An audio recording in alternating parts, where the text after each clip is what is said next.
Julien, bonjour. Bonjour Vincent. Alors, Sextant PEA, ça reste un fonds de référence avec une performance superbe depuis création, mais ne nous cachons pas que depuis 18 mois, il déçoit un peu. C'est un peu plus compliqué, effectivement. On est dans une phase un peu de consolidation, de digestion de pas mal de choses et on a tout un faisceau, pas mal d'éléments qui, au lieu de se compenser, se sont un peu accumulés. Alors, le fait déjà que vous êtes plutôt prudent. Alors on est plutôt prudent, hein. Ça fait déjà effectivement plus d'un an maintenant qu'on a une approche assez prudente. Alors ça ne veut pas dire qu'on pense que les marchés vont baisser forcément, mais disons qu'on voit des nuages et des facteurs de risque qui ne sont pas forcément bien intégrés aujourd'hui. Donc on a une approche prudente qui fait que sur Sextant PEA, on se promène entre 80 et 85% de taux d'investissement, ce qui est un peu plus bas que notre moyenne historique. Oui, ça veut dire que quand le marché monte, vous montez moins. Alors, on a un petit frein à main de 10-15%. Le style de gestion également vous pénalise là, il n'est plus trop en phase avec l'humeur du Alors marché. ça oui, c'est probablement plus important que la position de trésorerie ou de couverture. On est sur, effectivement, comme vous le savez, même si on n'aime pas être enfermé dans une case, on a quand même un style de gestion plus value et depuis un an et demi, avec la baisse des taux, enfin l'effondrement des taux plutôt, voire les taux négatifs, on a un marché qui a été très tiré par ce qu'on appelle les valeurs de croissance. Les valeurs chères sont de plus en plus chères et les valeurs moins chères qui nous intéressent sont plutôt à la traîne. Voilà, donc c'est un mouvement qui peut continuer, hein, bien sûr, mais sur lesquels, en général, on a également des balanciers. Hein. La roue tourne. Exactement. Votre biais small caps a également été un frein. Biais small cap, évidemment. Vous savez, sur le très long terme, sur le long terme, les small caps sont une classe d'actifs passionnante, hein, qui surperforment les indices un peu partout dans le monde et sur toute période longue. En revanche, effectivement, depuis un an et demi, avec l'accident de marché de liquidité en fin d'année dernière, on a beaucoup de retraits sur les fonds small cap en Europe. Donc forcément, on a une pression baissière qui explique là aussi, puisque Sextant PEA est assez pondéré en small et mid cap, une contre-performance relative. Si on peut résumer, on a tout de même un marché qui est aujourd'hui coupé en deux, entre d'un côté les valeurs de croissance et puis les valeurs value. Ah oui, c'est caractéristique, c'est mondial, hein, ça se passe vraiment partout dans le monde. Voilà, on peut y voir plein d'effets, il y a les ETF, mais je pense que surtout il y a les taux négatifs. Hein. Vous savez, quand vous avez une belle société avec une croissance visible et que vous cherchez à actualiser ses flux futurs, avec des taux négatifs, le potentiel c'est l'infini. Donc on a pas mal d'investisseurs qui se disent je vais acheter des sociétés de cette catégorie-là. Alors on a un bon exemple du comportement très dual du marché avec Vivendi et Audet. Oui, c'est intéressant. On est actionnaire des deux sociétés. Hein, donc Vivendi pour la partie musique, hein, UMG qui nous intéresse beaucoup, c'est le streaming. Donc là, on a une participation, mais on a également une participation dans Bolloré, dans Audet, qui sont les holdings de tête et qui sont plus considérés comme des sociétés value, hein, puisqu'avec aussi une partie industrielle, et puis des niveaux de décote qui sont assez habituels dans les cascades de holding. Logiquement, quand vous avez bien dit qu'il monte de 20% cette année, on aurait dû avoir également une hausse de Bolloré et de Audet. On l'a pas eu. Voilà. Donc ça, c'est un des exemples de choses qui vont se corriger probablement, on ne sait pas trop quand, mais qui sont effectivement une bonne illustration de ce marché coupé en deux entre les valeurs de croissance, grandes valeurs de croissance, et les small cap plutôt value. Alors, on a des éléments structurels et donc structurants pour la performance qui expliquent qu'en effet, elles sont un peu plus de retrait. Il y a eu peut-être aussi quelques erreurs dans le stock picking. Alors évidemment, on fait toujours des erreurs. Hein. Il se trouve qu'effectivement, l'année passée, on a eu un taux d'erreur un peu plus élevé que d'habitude. On a investi dans des valeurs dites de retournement sur lesquelles le retournement ne s'est pas passé comme on avait imaginé. On a eu aussi un peu pas de chance sur pas mal de dossiers. Alors on peut citer le groupe Guillain, par exemple, qui est une très belle société, qui a un petit problème, c'est qu'elle fait partie du secteur mal aimé, enfin très décrié du plastique, même si ce sont une société extrêmement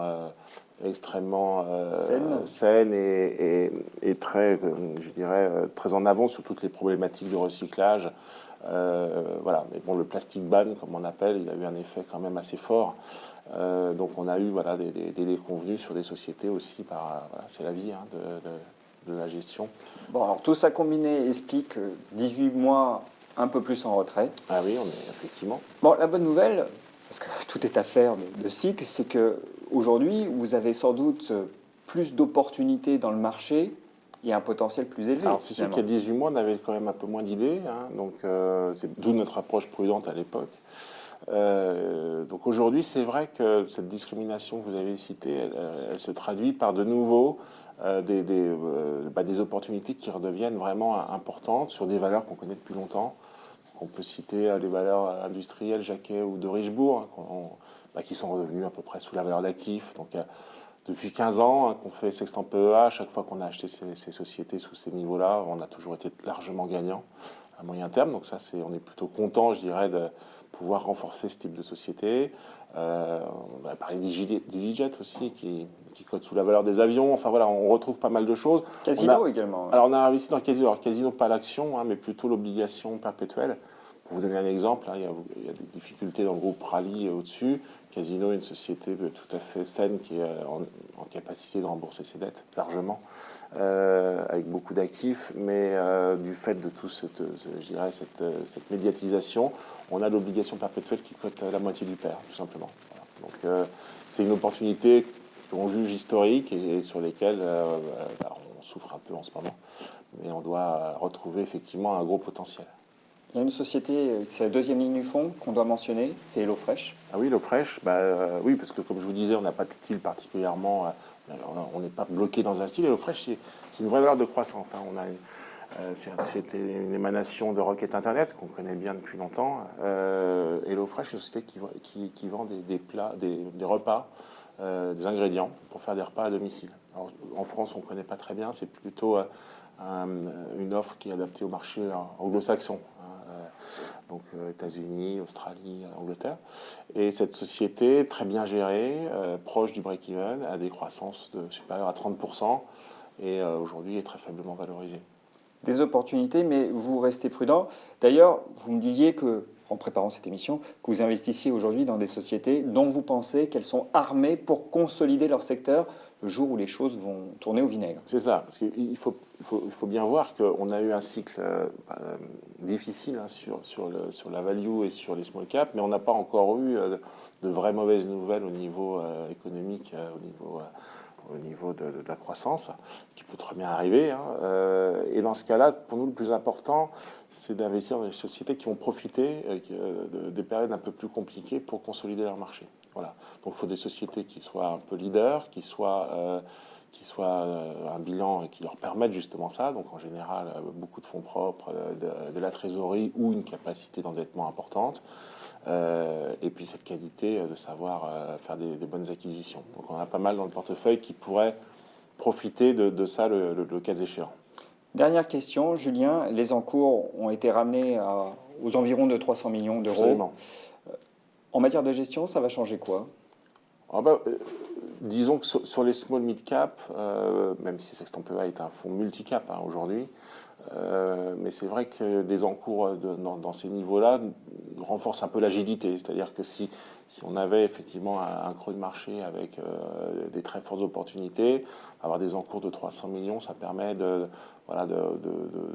concentrer le portefeuille si besoin quand on aura des opportunités majeures, hein, comme on a pu connaître en 2002-2003, la création du fonds, après la crise de 2009 aussi, ou en 2011, après la crise de l'euro. Et à chaque fois, on a évidemment profité de ces phases-là, même si on en souffre à court terme, pour construire un portefeuille très très orienté sur la performance, pour profiter des rebonds qui suivent évidemment toutes ces périodes-là. Donc le message, c'est on est endurant aujourd'hui pour pouvoir profiter des opportunités au moment venu. Ça risque de durer encore un petit peu, hein, c'est-à-dire que tant que les marchés seront tirés par ce qu'on a dit au départ, on a peu de raisons. Si vous pensez que le marché va monter très fort, il est probable que Sextant PEA reste encore un petit peu lourd. Mais voilà, nous, on est très attachés au long terme. On est content aujourd'hui de pouvoir retrouver des opportunités. Et on sait qu'on aura une capacité de surperformer qui est intacte hein, via nos équipes, notre savoir-faire, notre expérience collective aussi. Et donc du coup, on est plutôt assez confiant, même si on partage un peu la déception de nos clients et de nous-mêmes, puisqu'on a investi dans nos fonds depuis maintenant à peu près 1 an et demi. Julien, merci. Merci Vincent.